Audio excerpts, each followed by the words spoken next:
Hello everyone. तो आज हम लोग कंटिन्यू करने वाले हैं वर्क एनर्जी एंड पावर का टॉप 100 एमसीक्यू। काफ़ी इंपॉर्टेंट है क्लास 11 एंड नीट के लिए। सेकंड पार्ट है। पार्ट 1 ऑलरेडी अपलोड कर चुके हैं, डिस्क्रिप्शन में आप लोग को लिंक मिल जाएगा। और अगर आप लोग इस चैनल पर फर्स्ट टाइम है तो चैनल के पेज एंड प्लेलिस्ट में जाइए, आप लोग को बहुत सारा इंपॉर्टेंट कंसेप्चुअल वीडियो मिलेगा जो कि आपको काफ़ी हेल्प करेगा प्रिपरेशन में। तो चलिए स्टार्ट करते हैं हम लोग आज का पहला क्वेश्चन। क्वेश्चन है, देखिए। A heavy body and a light body have same kinetic energy which will have larger linear momentum। तो हम लोग को रिलेशन पता है काइनेटिक एनर्जी और मोमेंटम का। काइनेटिक एनर्जी होता है p² बाय 2m। तो यहाँ से रिलेशन आ जाएगा p = √2m k। तो अब इस रिलेशन को हम लोग यूज करेंगे और इस क्वेश्चन का आंसर दे देंगे। तो काइनेटिक एनर्जी दोनों ऑब्जेक्ट का सेम है। तो यहाँ पर हम लोग क्या देख सकते हैं, काइंट मोमेंटम जो हो जाएगा प्रोपोर्शनल टू √m हो जाएगा। तो जिसका मास ज़्यादा होगा उसका लीनियर मोमेंटम ज़्यादा होगा, which will have larger linear momentum. तो हम लोग बोल सकते हैं ना, हैवी बॉडी बिकॉज मास ज़्यादा है, momentum proportional to square root of mass. तो ऑप्शन ए करेक्ट हो जाएगा। नेक्स्ट क्वेश्चन है, A mass of 5 kg is moving along a circular path of radius 1 meter. If the mass moves with 300 revolution per minute, its kinetic energy in joule would be। तो पहले सबसे पहले हम लोग को ये जो रिवॉल्यूशन पर मिनट है, ये एंगुलर स्पीड दिया हुआ है, इसको हम लोग पहले रेडियन पर सेकंड में लाएंगे। तो एक रिलेशन बहुत इंपॉर्टेंट है ओमेगा का, 2πn/60। ये बहुत ज़्यादा इंपॉर्टेंट है, आपको डायरेक्ट किसी बुक में नहीं मिलेगा। याद रखिएगा, ये स्पीड जो एन होता है ये आरपीएम का स्पीड है। और ये जो फाइनल वैल्यू ओमेगा का मिलेगा वो रेडियन पर सेकंड में मिलेगा। तो यहाँ जो आंसर आएगा वो आएगा रैड पर सेकंड, मीन्स रेडियन पर सेकंड में। तो हम लोग को ओमेगा यहाँ से मिल रहा है 2π, और ये जो आरपीएम वाला स्पीड है यहाँ पर 300 है। 300 और डिवाइडेड बाय 60। तो ओमेगा का हम लोग को वैल्यू आ गया यहाँ से, यह 5 टाइम्स कैंसिल हो जाएगा। ये हो गया 10π ओमेगा का वैल्यू। उसके बाद अब हम लोग क्या कर सकते हैं, यहाँ पर काइनेटिक एनर्जी लिखेंगे। तो काइनेटिक एनर्जी का फॉर्मूला होता है ½ mv²। So kinetic energy is half मास, इसका ऑब्जेक्ट का 5 kg है। और देखिए बी की जगह पर हम लोग आर ओमेगा यूज कर सकते हैं, रिलेशन होता है because velocity r omega circular motion है। सो आर का वैल्यू यहाँ पर 1 दे दिया, देखिए आर का वैल्यू 1 है। तो 1 × ओमेगा का वैल्यू 10π है। तो इसको हम लोग सॉल्व कर लिए, काइनेटिक एनर्जी का वैल्यू आ गया 1/2 × 5 × 100π²। सो काइनेटिक एनर्जी यहाँ से हम लोग को मिल रहा है, इसको 2 टाइम्स कैंसिल हो जाएगा, ये 50 × 5, ये 250π² जूल। तो ये हम लोग का आंसर हो गया जो कि ऑप्शन ए में है। So option is correct. Next question है, two moving objects mass m1 greater than m2, objects m1 greater than m2 having same kinetic energy are stopped by application of equal retarding force, which will come to rest at shorter distance। Equal दोनों का क्या है, same kinetic energy है। तो हम लोग को पता है काइनेटिक एनर्जी।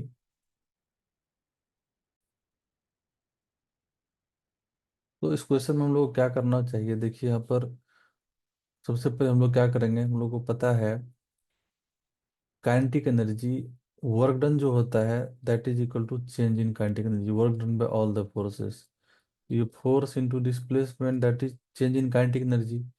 तो final kinetic energy minus initial kinetic energy, तो F × S। Initial kinetic energy इसका गिवन है, फाइनल जीरो है। Zero minus kinetic energy initial, दोनों का सेम है तो हम लोग के जूम कर लेंगे। तो अभी यहाँ से फोर्स भी अगर सेम है तो काइनेटिक एनर्जी सेम है, तो हम लोग का एस का वैल्यू क्या आ जाएगा, -k/F। तो काइनेटिक एनर्जी भी सेम है और इक्वल रिटार्डिंग फोर्स भी है दोनों ऑब्जेक्ट के लिए। सो डिस्प्लेसमेंट भी क्या होगा, दोनों का सेम होगा। तो रेस्ट वन से पहले दोनों ऑब्जेक्ट सेम डिस्टेंस कवर करेगा, so both at same distance, ये ऑप्शन सी करेक्ट हो जाएगा। यहाँ पर माइनस साइन, आप इसको मैग्नीट्यूड भी ले सकते हैं, वैसे यहाँ पर डिस्प्लेसमेंट है तो ये निगेटिव भी हो सकता है। तो इसका काइनेटिक एनर्जी और फोर्स सेम है, so displacement must be same, option C is correct. Next question है, a particle which is experiencing a force given by F equal to 3 I cap plus minus 12 j cap undergoes a displacement of D equal to 4 I cap.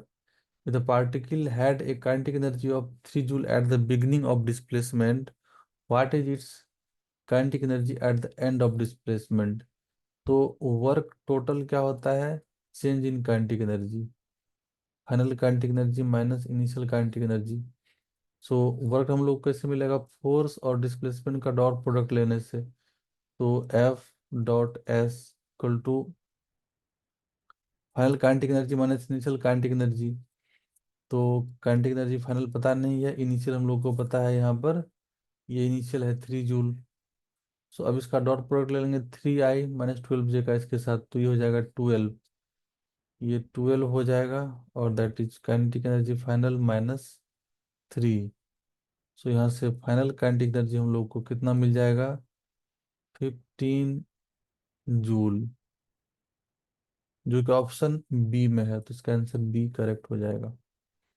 Next question है, ए particle moves in one dimension from rest under the influence of a force that varies with the distance traveled by the particle as shown in figure. The kinetic energy of the particle after it has traveled 3 metre.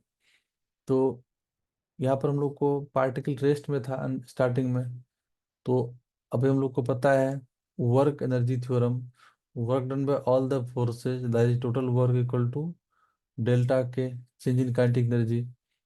तो total work done, देखिए हम लोग maximum question में भी work energy theorem से ही solve कर रहे हैं। तो फाइनल काइनेटिक एनर्जी को के बोल देते हैं, के final minus initial kinetic energy zero, because rest में ऑब्जेक्ट है। तो टोटल वर्क डन क्या होता है, अब हम लोग को इस ग्राफ से पता करना पड़ेगा। वर्क डन होता है area under F S graph, तो ये एरिया और ये एरिया का सम करना पड़ेगा।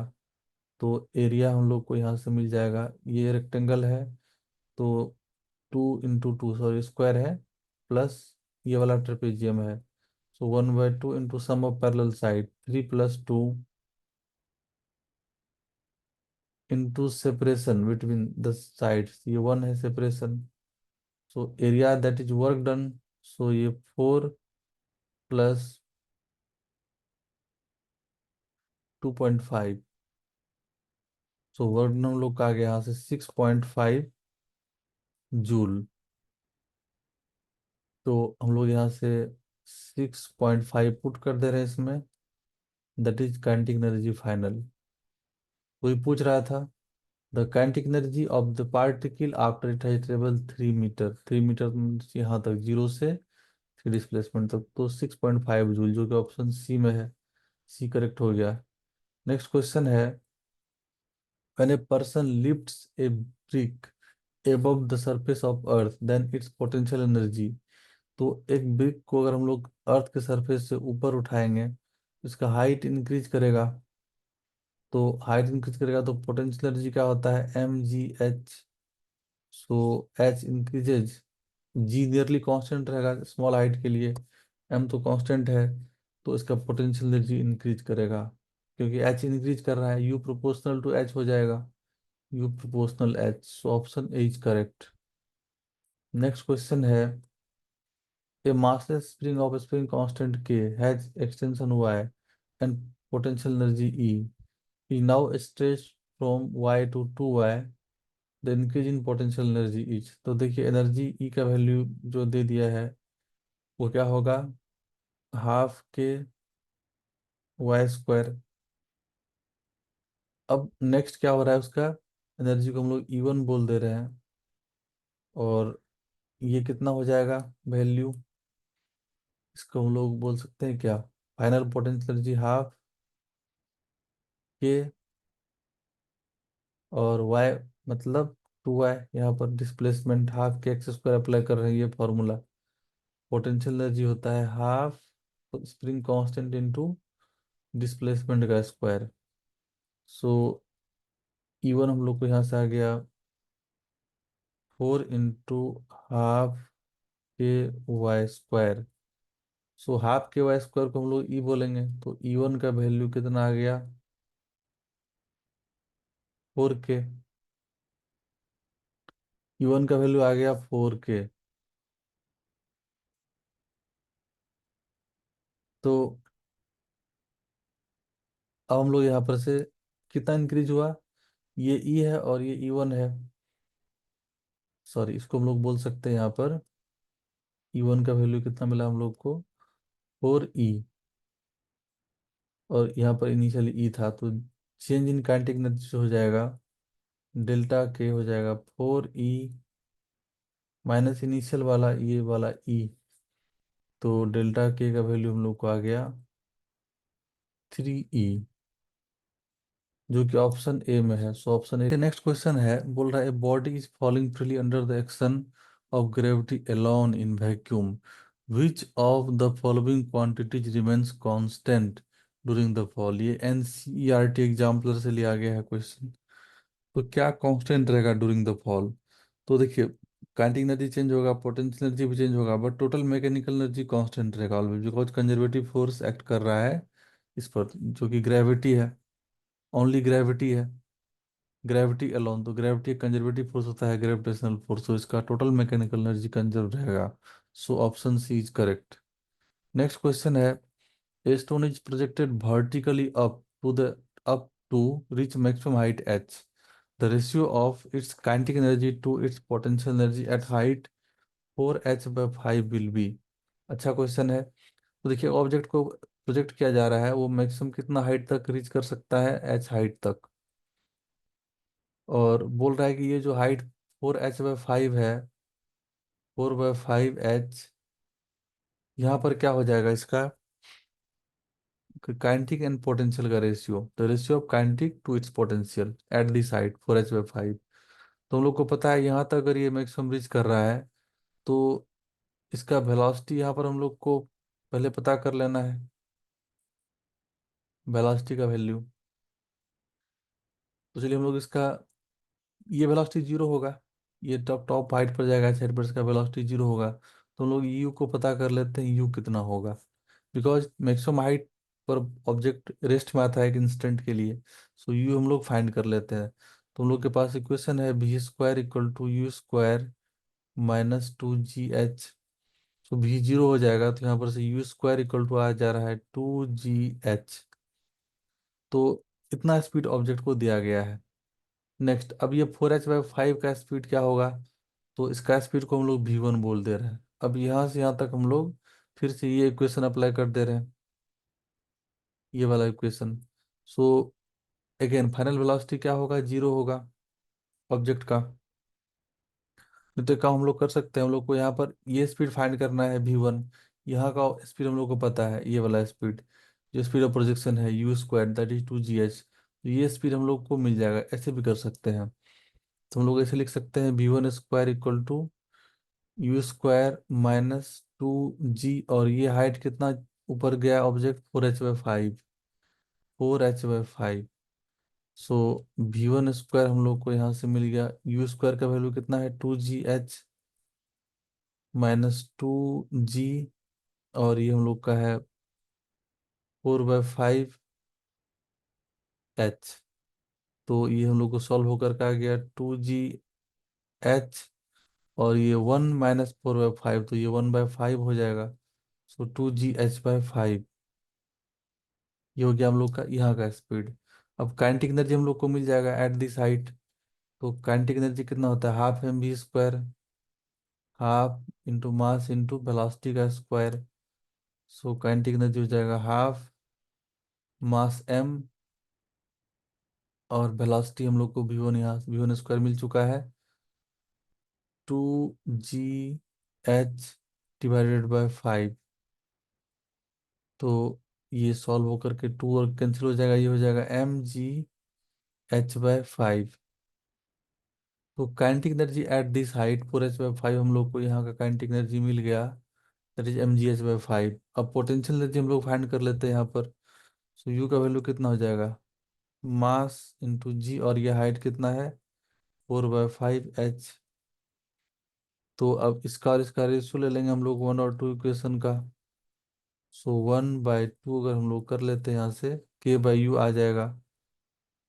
सो k/u करके हम लोग को सॉल्व करके आ जाएगा, इधर हम लोग का है mgh/5, और इधर हम लोग को है 4 mgh/5। सो ये रेशियो हम लोग का आ गया 1/4, मतलब 1:4। सो ऑप्शन सी करेक्ट हो जाएगा। नेक्स्ट क्वेश्चन है, a spring force constant 800 Newton per meter has an extension of 5 cm.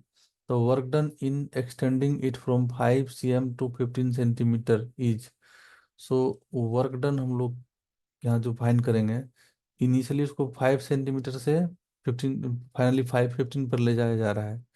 So half के, और यहाँ पर फाइनल कितना उसका हुआ है, displacement 50, sorry elongation 15 centimetre.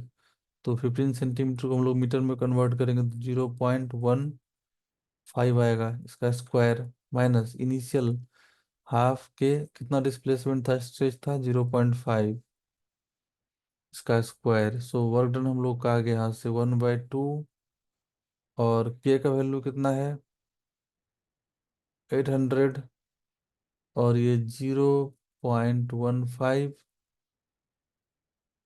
Square minus 0.05 हो जाएगा, 0.05 स्क्वायर।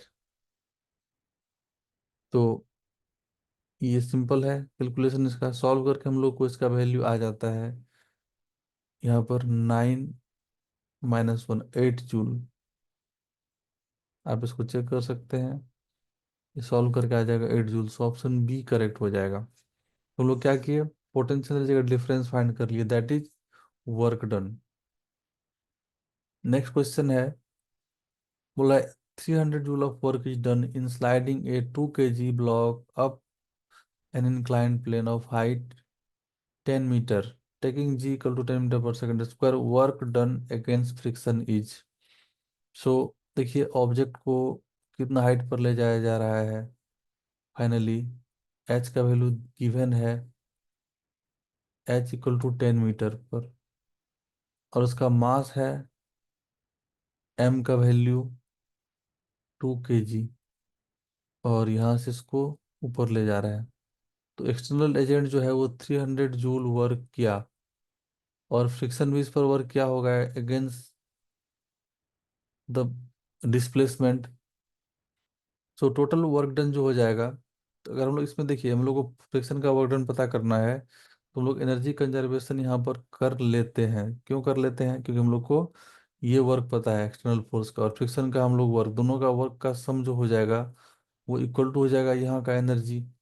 तो एक ये शॉर्टकट मेथड है। वैसे यहाँ पर अगर बोलेंगे नॉन कंजर्वेटिव फोर्स है और एनर्जी कंजर्व कर रहे हैं, तो ये लॉजिकली गलत है। बट अगर हम लोग को एनर्जी पता है तो हम लोग इसको इक्वल कर सकते हैं। तो यहाँ पर 300 जूल एक्सटर्नल फोर्स का वर्क डन है, प्लस फ्रिक्शन फोर्स का वर्क डन हम लोग एफ एज्यूम कर लिए, और वो फाइनल पोजीशन कहाँ पहुंचा, वो एच हाइट पर पहुंचा, तो वहाँ का उसका एनर्जी कितना हो जाएगा mgh।